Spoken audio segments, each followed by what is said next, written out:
So I am just sitting here having a freaking mental moment because all of the stuff that has been going on the internet, TikTok, YouTube, I mean, there's just like all kinds of crazy drama. It's all happening, and we're gonna sit down and we're gonna talk about it today. I might have to split this up into 2 videos because I got a lot of stuff I want to talk about. So we're gonna see how it all shakes out. But either way, I just want to sit down and hang out with you guys and let you know what's been going on lately in case you missed it. Odds are you've heard a little bit about it and probably won't be too surprised, but regardless, we're gonna do the thing. We're gonna have a little fun. If that sounds cool, stick around because I'm about to get started. But before I do, if you haven't already, you know the drill. Like, subscribe, come hang out on my channel. It'd be really great to have you here.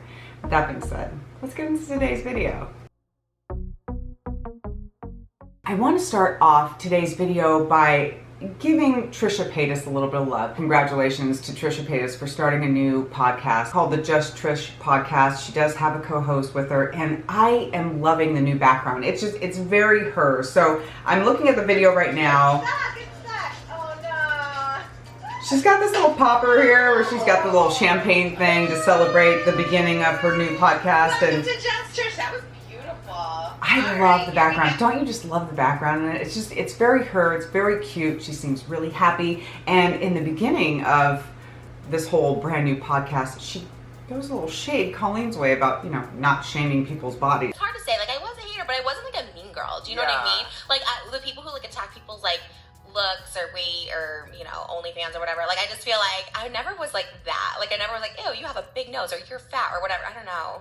It looks like she's having a really great time and enjoying the new space. She's kind of figured out what it is that she wants to do for now, but we know Trisha, she's constantly changing and elevating and becoming new and and reinventing and doing, she's like the Madonna of YouTube, I think is what it is basically. And I gotta give her credit. She's taking things in stride. She did get the backlash for not coming out and saying, I knew about this, and I still decided to support and have Colleen on the podcast, even though I knew what was going on. And she did wait until it directly affected her. So she didn't do it all perfectly and the way people would have wanted her to. It's understandable, but when has Trisha ever done that? She's always been controversial. She's always been out there. She's always pushed the envelope and pissed people off and done things that have just been absolutely shocking. But it seems like, in this podcast, she's really in her element. And, I think that she's kind of found her stride. At least I'm hoping, for the time being. It seems like it's something that she's going to enjoy and just be herself and just hang out and do that thing. So I'm glad she's figured out what she wanted to do, and I'm glad that it doesn't involve Colleen, whose show is completely canceled. She's dealing with legal business. She has her lawyers going after people and trying to keep people, quiet. And there was a whole article that had come out that was just absolutely ridiculous. Kind of like the James Charles one that was absolutely ridiculous. But, Colleen is trying to figure her stuff out. She hasn't come back with any new songs or anything like that, new apology sing-alongs. She's just staying quiet and trying to, handle things behind the scenes. And I think like a lot of us, we're kind of hoping that it stays that way. The next thing I want to talk about is that the Npc'S have taken over TikTok. And if you don't know what an Npc is, it's like in a video game. I mean, as an example of my friends who are watching who might not know, because for me, I'm not big on the video game tech, but it's like, remember in Jumanji where the guy in the Jeep comes and picks the people up and he can only say so much? It's like you're the player in the game, and these are basically the non-players that you can interact with. They can only say so much, they can only do so much. Well, TikTok has blown up with all of these videos of people pretending to be Npc's. And the young lady who basically made it all blow up, now she's not the first to do this, but she's the one who basically popularized it. Her name is Pink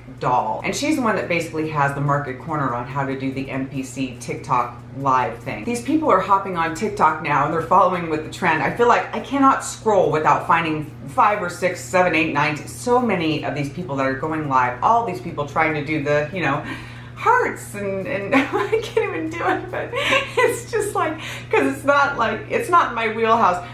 Everyone is trying to do it. Listen, Trisha'S is trying to do it. Tana Mojo is trying to do it. There are so many people, big YouTubers and whatnot, that have hopped on that are trying to do this trend. Even Ethan Klein is attempting to go ahead and do the Npc thing. Yeah, nice try.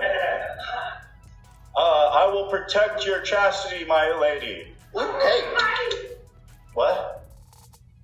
Oh, it's a hot dog. So what's happening is that these people are doing their lives and they're making thousands of dollars each time they stream and pretend to be these Npc deals. And I had a couple thoughts, because it is basically a kid app. There's a lot of very young people on TikTok. how are they getting the money to gift these people? I mean, there are people that see it as, you know, they're grown individuals, because it's a fetish niche, basically, is what's going on. And there are people that will continue to like gift these people so that they can get them to, you know, say and do and act and react how they want them to. That's where it all kind of comes into play, which is seedy and kind of creepy. But there's also young kids on the app that, what are they doing? Getting their parents' credit card and just like running it up, sending all these, you know, things to their favorite creators to get them to like respond to them, because that's kind of scary too. One of the things that I did find out because I don't do live on TikTok, I don't have enough followers to even come close to doing it, and even if I did, I don't know that I would have the courage, or I just don't know that I would ever even be able to attempt to try one of these NPC lives, even if I freaking could. But one of the things that they do when you do a live in general is people will give you roses, they'll give you like little corgi gifts or hearts and all that. And I don't know how much all of it is, but I can tell you that each rose that you get, the rose is worth a penny, which, you know, after a while, every penny adds up. You know, I can see that, but a penny, and you know, you get the I don't know what's going on, but apparently this young lady is doing so well. She's been invited from Montreal to Hollywood. I don't know exactly what's going on there, but I guess she's in talks with someone to be doing something here, and will be coming out here soon. She's warning everyone to hold on to their spot, because if they don't, she is going to take it. Yo, I'm going to Hollywood, baby. I'm gonna take your spot, so you better secure your spot, because I'm coming for it. One of the things that people are upset about with Pink Doll is that she has it listed that she is 19 years old on her TikTok in order to bring more people in, because she feels that the younger she is, the more audience she'll attract for her lives to make money, allegedly. Just saying, if you know what I mean. That's the goal, that the younger brings in the more people, which is kind of terrifying. Some social media users claiming that she's been lying about her age. Because when you read, let's say, the New York Times profile on her, it says that she's 27 years old. You have outlets like Pop Grid noting that she herself previously claimed she was born in April of 1996, which would make her 27. But allegedly, the age she previously listed on her TikTok profile was much younger. Because while there's no age listed now, there are screenshots that show that it used to say that she was 19. And if you take a quick trip on the Wayback Machine, it shows that as recently as yesterday, she had 19 years old in her bio. There is also resurfacing a screenshot of a tweet from earlier this year where it appears that she claimed to be as young as 15. But it's worth noting there that the main controversy seems to be about her pretending to be 19. That's something that a lot of people are talking about. And another thing that had kind of caused a little bit of a controversy, I don't know if that's the right word, but a little gasp moment, was that she broke character when her child was acting out, and I think kind of overplaying with her dog and getting a little aggressive, that she had broke character during one of her lives and reprimanded her child. Oh, thank you, baby. This is so... Arrête!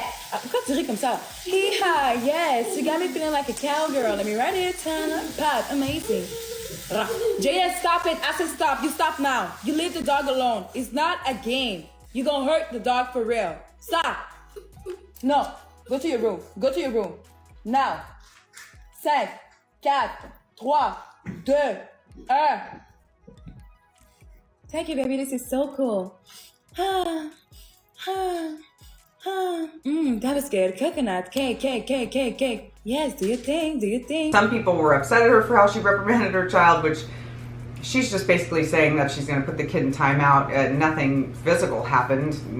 Not that I saw on camera. And when I look at how she reacted to her childhood as opposed to how my childhood was, if you are a Gen Xer, you'll know exactly what I'm talking about. But I think that she's definitely making a great living doing this. I don't think she's going to stop anytime soon. I think she'll ride the wave until it's over. And I'm kind of hoping that it's over soon. Not to, you know, rain on her parade, but only because it isn't the type of, I know that I'm not the demographic for TikTok, but I have to be honest when I say scrolling and seeing everyone saying, popcorn, pop, pop, pop, yummy, rose, smells so good, is driving me freaking crazy.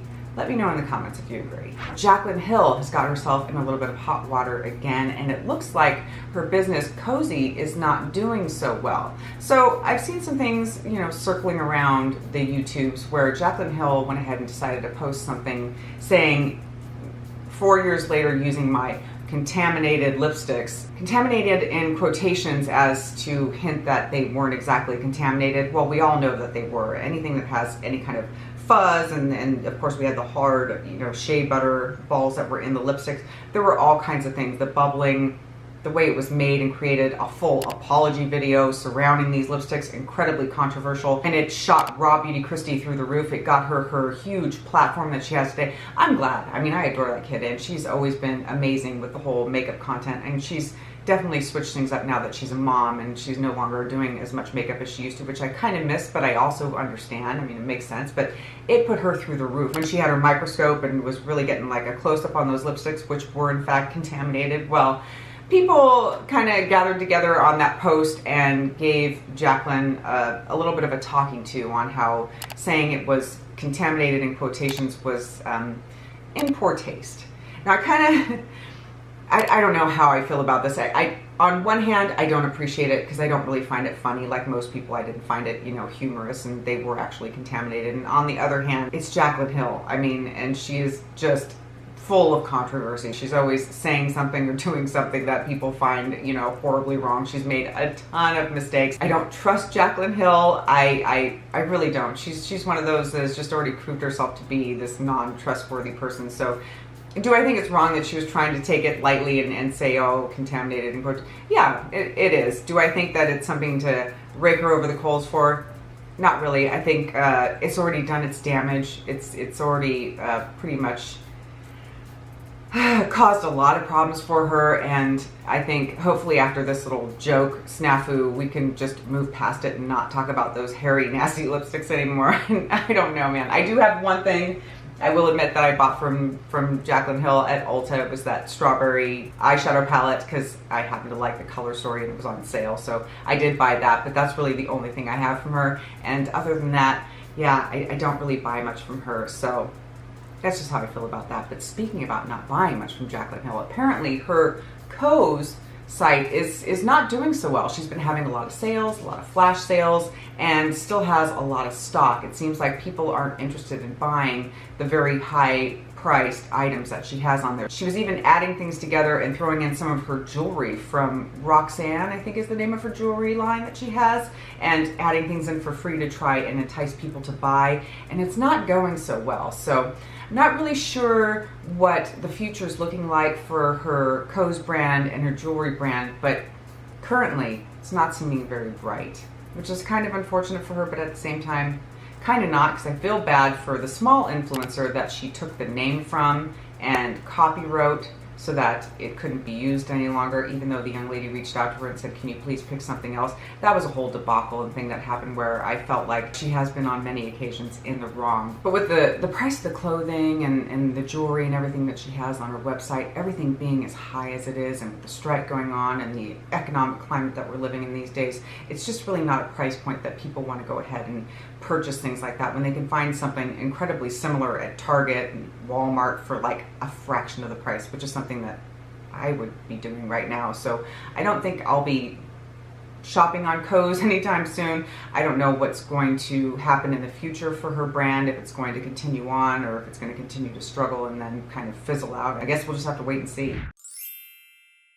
Which brings us to our final story of the day, and it is about Tammy Slayton. If you guys don't know, Tammy Slayton is on TLC, 1,000 Pound Sisters. She and her sister Amy also have, I believe they still have YouTube channels. It's where they got their start, doing YouTube videos, and then they ended up on the show.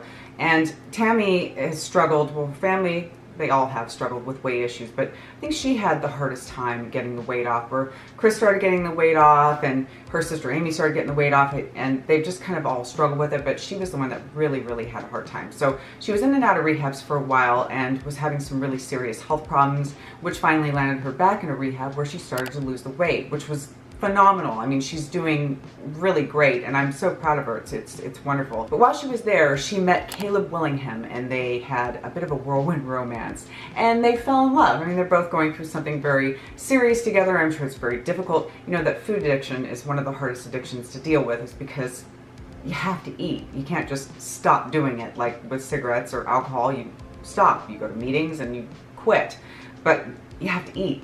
So dealing with you know, eating issues can be very, very challenging. So the weight started coming off her, she started feeling better, and she and Caleb, they get married. And they were seemingly for a while very happy together. And Tammy went ahead and went back home, but Caleb stayed in the rehab. He was still working on getting the weight off of his body and getting better, and they were trying to figure out how they were going to work out their living situation. So there were some struggles, some bumps along the road, and I guess their love just wasn't able to survive the conflict that they were having, and the marriage and the relationship unfortunately ended. And sadly, still in the midst of the divorce, Caleb Willingham passed away at 40 years old. It's unknown what the causes are because the family is not letting anyone know what the cause of death is at the time being, and as I'm making this, there hasn't been any new developments on it, but Caleb did pass away. Tammy, obviously grieving, did a beautiful tribute to him. Our hearts go out to Tammy, and really just sending her all kinds of love to her and the family, because it really is a tragedy and it's just such a sad time. So